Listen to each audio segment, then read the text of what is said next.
Aujourd'hui, on remonte le temps pour parler d'une vieille guerrière, la Radeon R9 270X. Cette carte sortie il y a plus de 10 ans peut-elle encore faire tourner les jeux récents, comme Horizon Forbidden West? C'est ce qu'on va voir ensemble.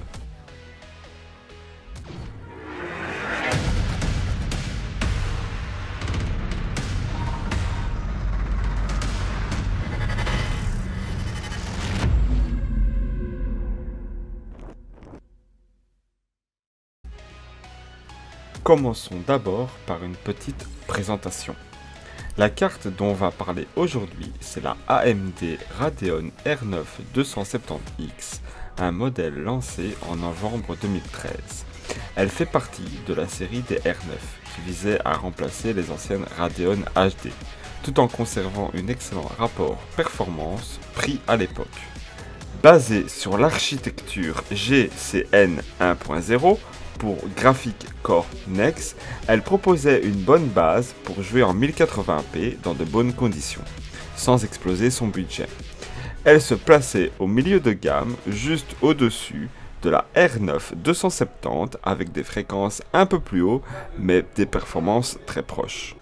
Côté fiche technique, la R9 270X s'appuie sur une gravure de 28 nanomètres avec un total de 1280 cœurs stream. Pour l'époque, c'était plus que correct pour faire tourner les jeux en Full HD. Sa fréquence de base tourne autour de 1000 MHz avec un boost automatique jusqu'à environ 1050 MHz, ce qui la rendait suffisamment véloce pour les titres de 2013 à 2016. Elle embarque 2 ou 4 Go de mémoire GDDR5 sur un bus mémoire de 256 bits, offrant une bande passante correcte pour les textures HD et les moteurs de jeu de l'époque.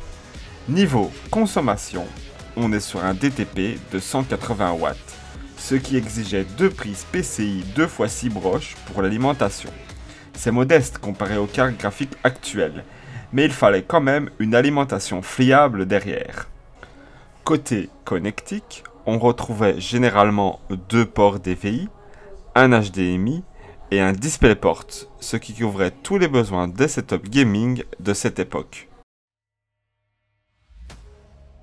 Côté look, la R9 270X reprenait les styles typiques des cartes graphiques des débuts des années 2010. Pas de RGB, pas de fioritures, mais une construction solide. Les modèles les plus populaires venaient de chez Asus, MSI ou encore Saphir, avec des designs personnalisés. On retrouvait souvent 2 ventilateurs, un PCB noir et une apparence assez sobre, presque industrielle.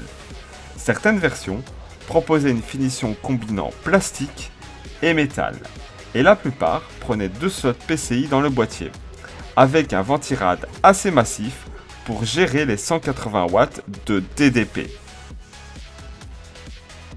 Si on replace la R9 270X dans le contexte de l'époque, elle venait clairement se battre dans la cour des milieux de gamme compétitifs. Chez Nvidia, ses concurrentes directes étaient les GTX 660 et les GTX 760. Des cartes très populaires à l'époque avec des performances proches, mais parfois un peu en retrait en rapport qualité-prix. Côté AMD, la R9 270X se plaçait juste au-dessus des HD 7850 et 7870 qu'elle venait remplacer, tout en restant au-dessus de la R9 270 et en dessous de la R9 280 en termes de fréquence et de puissance brute. Techniquement, la R9 270X était en réalité une version rebrandée de la HD 7870 GHz Edition, avec quelques optimisations mineures, donc si vous aviez une HD 7870 à l'époque, vous n'étiez pas loin de ce que cette carte pouvait offrir.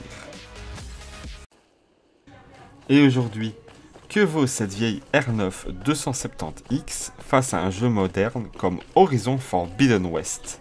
Spoiler, elle souffre, mais elle ne lâche rien. En 1080p Ultra, la carte est tout simplement à genoux. On tourne entre 18 et 28 images par seconde, ce qui rend l'expérience totalement injouable. En baissant les réglages en 1080p low, on atteint environ 30 fps. C'est encore limite, mais ça peut suffire pour les moins exigeants et les amateurs de défis techniques. Là où elle s'en sort un peu mieux, c'est en 720p. Avec les réglages entre low et medium, on grimpe alors autour des 42 fps, ce qui rend le jeu un peu plus fluide, même s'il faut aimer les graphismes flous.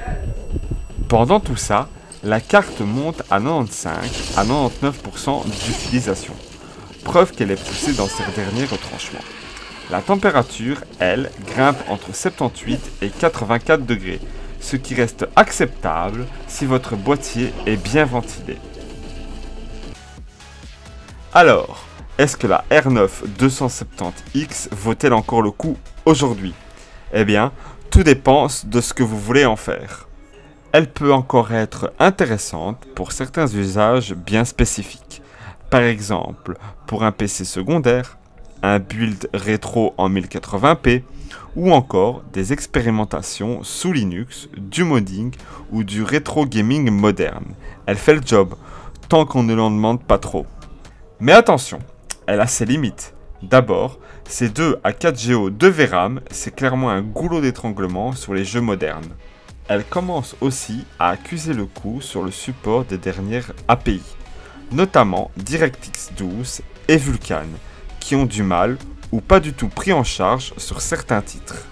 Et enfin, sa consommation électrique reste élevée pour les performances délivrées.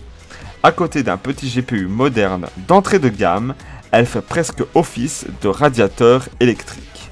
Donc oui, elle peut encore servir, mais uniquement dans un cadre bien défini, et surtout pas pour jouer à Cyberpunk en 1080p.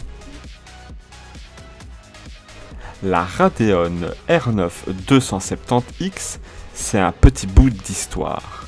Une carte qui a bien vécu, qui a fait tourner des centaines de jeux à son époque, et qui tient encore debout aujourd'hui, plus de 10 ans plus tard.